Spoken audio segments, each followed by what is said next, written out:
la waaje waxoon naan am xaritu président moo gën doon président.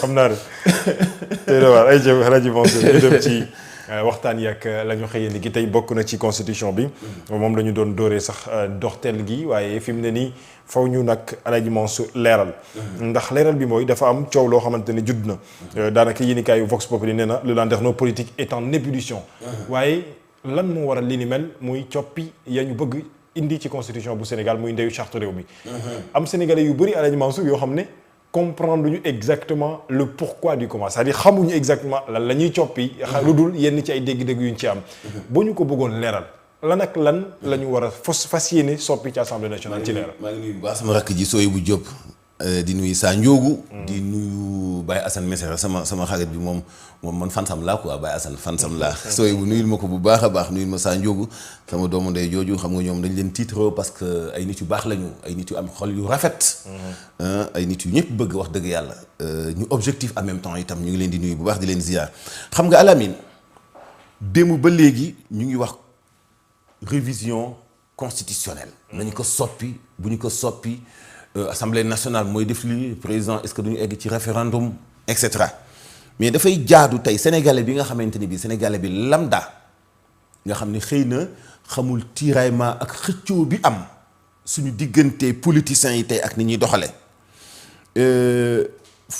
muy 10 modifications majeures yi nga xam ni moom la ñu indi ci constitution bu Sénégal nii la tëddee numéro 1 li indi coow li est-ce que jar na ko wala jaru ko numéro 1 dañu wax souveraineté du peuple sur les ressources naturelles et le patrimoine foncier nañu fexe ba constitution bi day sàmm mboolem ressource boo xam ne Sénégal moo ko moom ministre bi du am sañ-sañu ni may ministre de l'environnement damay sàkkal pexe suñu benn parc ci parc yi jël moitié suuf si jox ko kenn damay joxe autorisation d'exploitation fer damay joxe autorisation d'exploitation phosphate wala béton wala leneen ak leneen lu dul nii dafay aw assemblée nationale mu leer nañ ñu xam du début à la fin nan la tëddee loolu mooy bu njëkk bi est-ce que loolu jar nañu saxal ko wala jaruñu saxal ko c'est à vous de juger hein askan wi ñoom ñu ngi dégg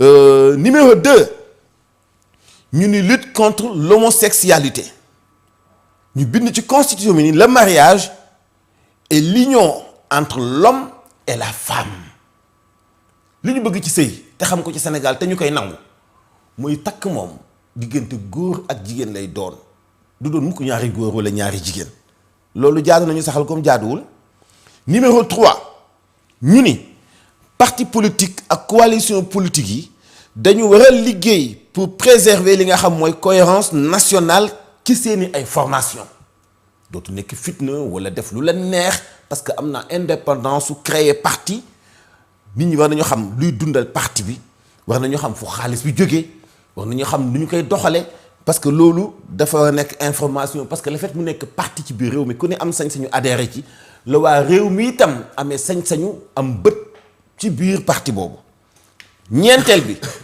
ñu ni leeraange ci gestion des ressources naturelles xam nga bii muy numéro 4 bi ak numéro 1 bi dañoo niroo bu njëkk bi dafa xam ni la constitution proclame la souveraineté du peuple sur les ressources naturelles et le patrimoine foncier mais bii muy ñeenteel bi muy article 25(1) dafa wax ni gouvernement bi le gouvernement informe l'Assemblée nationale sur la signature de toutes les conventions d'investissement concernant les ressources naturelles bee askan wi dañoo war a xam mais bii 4 bi dafa dëggal numéro 1 bi ni ko gouvernement bi ci boppam moo am obligation informer assemblée nationale mi teewal askan wi ci bépp convention bu ñu signé ci wàllu investissement bu jëm ci wàllu ressources naturelles boobu jar na ko jaru ko maa ngi woon numéro 4 numéro 5 ñu ni justice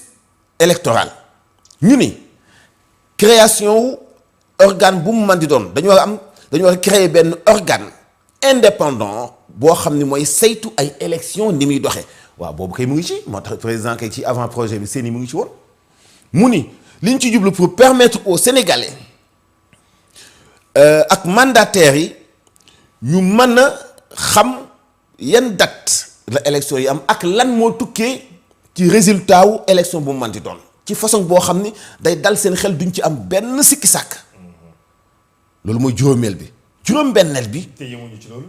waaw buñ ci noppee. waaw am nañu sañ-sañ def recours. ci li nga xam ne moom mooy résultat élection yi. très bien beneen bi muy juróom-benneel bi. limitation des pouvoirs du président sortant en exercice ñu ni durant jamono ji nga xamante ni bii durant la période bi nga xam ne moo nekk diggante bi ñuy defee élection yi ak bi muy jël fonction président de la république ginnaaw bi ñu ko falee ba noppi du mën a def maanaam li ñuy wax expédier les affaires courantes. loolu kese lay def. waaw kon donc c'est-à-dire dootul signer. dara la nekkoon ci loxoom dong. Sénégal. maag yow waxaale nañu.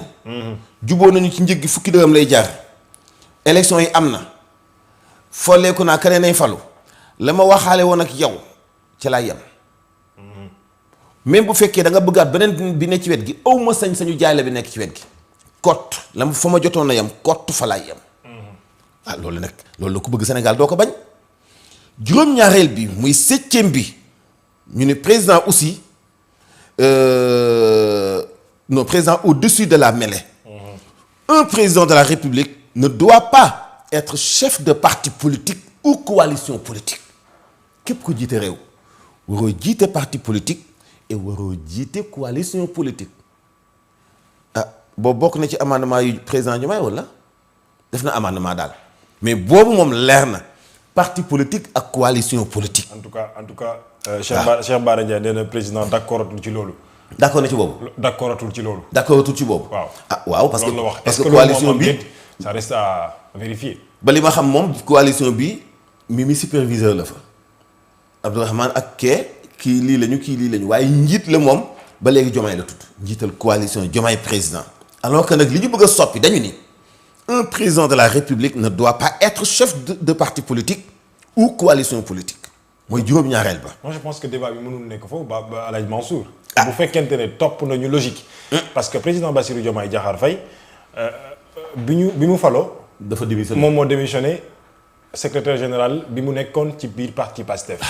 ñu ne ko lan moo tax mu ne parce que je veux être au-dessus de la mêlée bi muy def ndajeeg taskatu xibaar bu njëkk.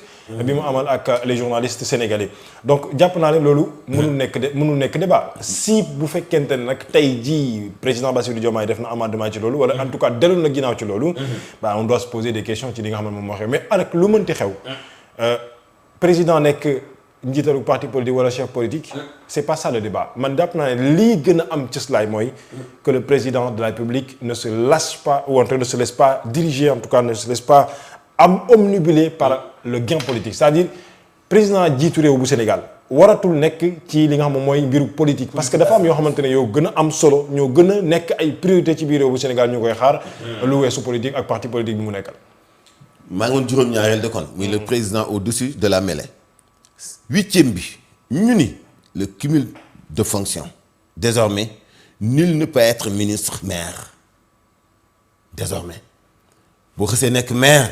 nekk ministre da ngay delloo ministre gi bi nga xam ne nomination la wala nga bàyyi maire bi nga xam ne poste électif la loolu mu dafay leer boo nekkee membre ci gouvernement bi du compatible dafay incompatible maanaam dootul nekk lu mën a nekk nga boole sa mandat wu parlementaire wala mandat wu maire en même temps nga nekk ministre. cumul de fonction moom dafay dakk loolu mooy 8e bi 9e bi. mais boobu leeroon na parce que boobu waxtaanee woon nañu ko ci dialogue bi. waaw et ça a été vraiment encadré ci recommandations yi nga xamante ne génne woon nañu ko. jàpp naa ne boobu mënul indi débat.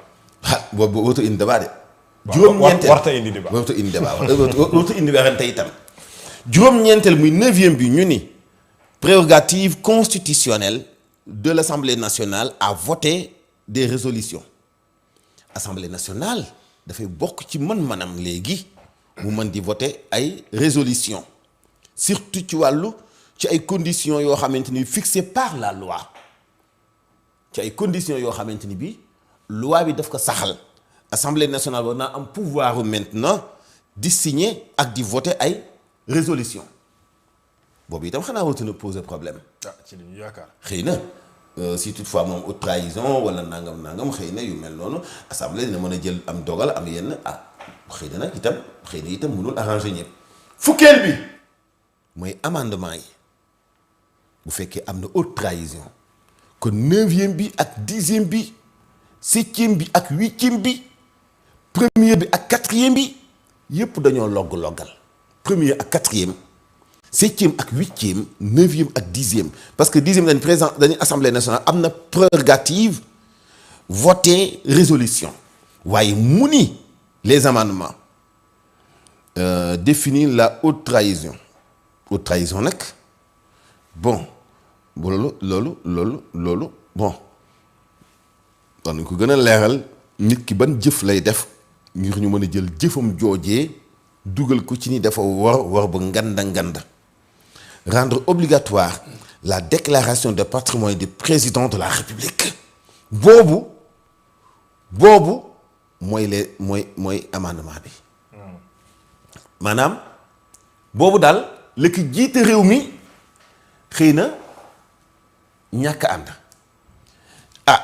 ndax daf ci ñàkk ànd à 100% wala daf leen ni ci wàllu texte yi war nañu bind exactement tel acte bu ko président defam boobu mu ko def war naa mën a tax ñu dugal ko ci ni kii dafa def haute trahison loolu nag xëy na dinañ ko saxal tey waaye pour ñu comprendre Alamine fukk yii ma wax sànq mooy li indi coow li diggante barki démb ak tey te moo nar a indi député yi dajaloo ngir saxal ko ci assemblée nationale ndax nag lii jar na ñu ni buñ ko dugal ci constitution bi wala jaru ko est-ce que jar na ñuy def ay xuloo xeexoo assemblée nationale wala déet est-ce que lii ma tudd sànq benn ba fukk am na ci bu méngoowul ak li askan wi doon sàkku am na ci lu méngoowul ak li bàyyeekoon ci dialogue bi est-ce que am na ci loo xam dañu ni duñ ko def duñ ko respecter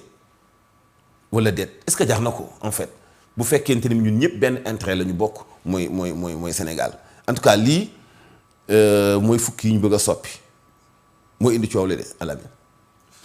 Maître Abdoulaye Tine moom nee na le président de la République restera l'ultime maître du jeu dans tous les cas de figure. Sans doute. nee na président Bassirou Diomaye Faye war na saisir conseil constitutionnel laata ñuy adopter li nga xamante ne moom mooy génn ci assemblée nationale loolu dëgg la mais est-ce que tey mën nañu yegg ci bras de fer institutionnel entre l'exécutif et le parlementaire. Bon xam nga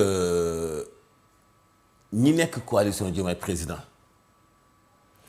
benn adversaire la ñu am mooy adversaire au pouvoir et ñoom ñoo nekk au pouvoir c'est-à-dire que xeexoo bi nekk diggante coalition Diomaye président